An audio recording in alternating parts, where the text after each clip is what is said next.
এতদিন রান্না করার গরুর মাংস মুড়ি দিয়ে খেয়েছেন, একবার কাঁচা গরুর মাংস আর মুড়ি দিয়ে স্ন্যাক্স বা পাকোড়া বানিয়ে দেখুন। আসসালামু আলাইকুম everyone, welcome back to my channel etc রান্নাঘর। আজকে আমি আপনাদের একদম অন্যভাবে বিকালের জন্য খুবই মজাদার গরুর মাংস আর মুড়ি দিয়ে একটি স্ন্যাক্স বা পাকোড়া বানিয়ে দেখাবো। আপনাদের সবার বাসায় কম বেশি মুড়ি রয়েছে, আর যদি মুড়িগুলো তেনিয়ে যায় যেটা খেতে একদমই ভালো লাগে না, আর মুড়িটা তেনিয়ে গেলে কেউ আর এটা খেতেও চায় না, হোক সেটা তেনিয়ে যাওয়া মুড়ি বা মুচমুচি মুড়ি। আপনার বাসায় যে ধরনের মুড়ি হোক না কেন এই রেসিপি বানিয়ে নেওয়া যাবে একদম ইজি ভাবে। আর গরু মুড়ির এই রেসিপি খেতে লাগবে একদম ফাটাফাটি। তাহলে দেরি না করে ঝটপট আর সহজভাবে আপনাদের দেখিয়ে দিচ্ছি কিভাবে গরুর মাংস আর মুড়ি দিয়ে এই মজার নাস্তাটি তৈরি করবেন। মজার এই নাস্তাটি বানানোর জন্য 500 গ্রাম পরিমাণে হাড় আর চর্বি ছাড়া গরুর মাংস নিয়েছি। এখন এই মাংসগুলো একটি ছুরি দিয়ে ছোট ছোট পিস করে নিচ্ছি। আপনারা যদি ছুরি দিয়ে কাটতে না পারেন তাহলে আপনারা এই গরুর মাংসগুলো বটি দিয়ে কেটে ছোট ছোট পিস করে নেবেন। তারপরে একটি ব্লেন্ডার জগে মাংসগুলো ভরে নিচ্ছি। এই ব্লেন্ডার জগটা একটু ছোট, তাই একসাথে সবগুলো মাংস কিমা করা যাবে না, তাই দুইবারে অল্প অল্প করে নিয়ে এই মাংসগুলো আমি কিমা করে নিয়েছি।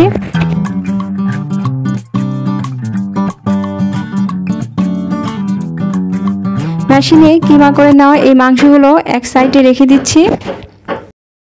তারপর অন্য আরেকটি প্লেটে আমি 2 ঝুড়ি মুড়ি নিয়ে নিচ্ছি।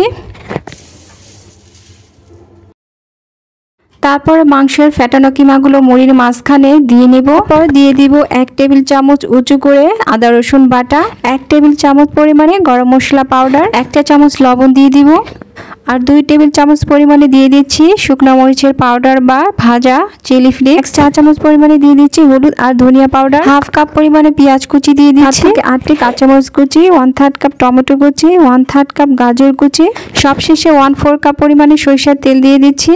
এবার মাংসের কিমার সাথে মশলাগুলো একটু ভালোভাবে মিশিয়ে নিচ্ছি। যখন আপনারা মাংসের কিমার সাথে মশলাগুলো হাত দিয়ে মাখাবেন তখন দেখবেন লোভনীয় একটি ঘ্রাণ ছড়িয়ে পড়েছে, তখন মন চাইবে এগুলো কাঁচাই খেয়ে ফেলতে, কিন্তু আমি ধৈর্য ধরিয়েছিলাম শেষ মুহূর্তের জন্য।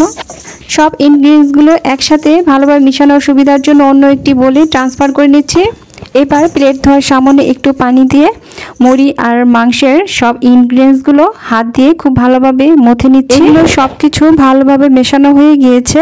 মেশানোর পর যখন এই মুড়িটা সফট আর নরম ডোর মতো হয়ে যাবে, ঠিক সেই সময় কিছুটা মুড়ি হাত দিয়ে চাপ দিয়ে দেখিয়ে নেব যে পারফেক্টভাবে এই মুড়িগুলো জমাট বাঁধবে কিনা। ঠিক এইভাবে চাপ দিয়ে দেখিয়ে নিয়েছি। এবার হাতের সাহায্যে লম্বা করে এভাবে শেপটা দিয়ে নিচ্ছি। আর দেখতেই পাচ্ছেন মুড়ি শেপগুলো দিয়ে দেওয়ার পর উপরে মুড়িটা ভেসে উঠেছে, দেখতে কিন্তু আরো ভালো লাগছে। এবার আমি হাতের সাহায্যে স্ন্যাক্স বা পাকোড়াগুলো বানিয়ে নিচ্ছি। আমি স্ন্যাক্সগুলো একটু মোটা আর লম্বাটে করে বানিয়ে নিয়েছি, তবে আপনারা চাইলে আপনাদের পছন্দ মতো গোল চ্যাপটা বা যে কোনো ডিজাইনের বানিয়ে নিতে পারেন। স্ন্যাক্স বা পাকোড়াগুলো আমি তৈরি করে নিয়েছি। এবার গরম তেলে এগুলো ভেজে নেওয়ার পালা। স্ন্যাক্সগুলো ভাজার জন্য একটি প্যানে আমি পর্যাপ্ত পরিমাণে তেল নিয়েছি। এবার আমি একটা একটা করে গরম তেলে স্ন্যাক্সগুলো দিয়ে দিব। স্ন্যাক্সগুলো গরম তেলে দেওয়ার সময় তেলটা মোটামুটি গরম থাকবে, চুলার আঁচটা মিডিয়ামে রাখতে হবে।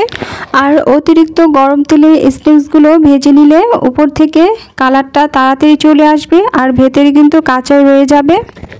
এখানে মুড়ির সাথে গরুর মাংসটা দিয়েছি, এই জন্য একটু সময় ধরে এই স্ন্যাক্স বা পাকোড়াগুলো ভেজে নেব।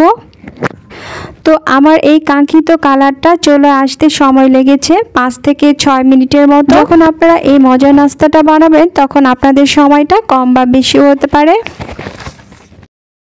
কাঙ্ক্ষিত কালারটা চলে এসেছে। এবার একটি স্টিলের ঝাঁঝরি চামচ দিয়ে আমি স্ন্যাক্সগুলো উঠিয়ে নিচ্ছি।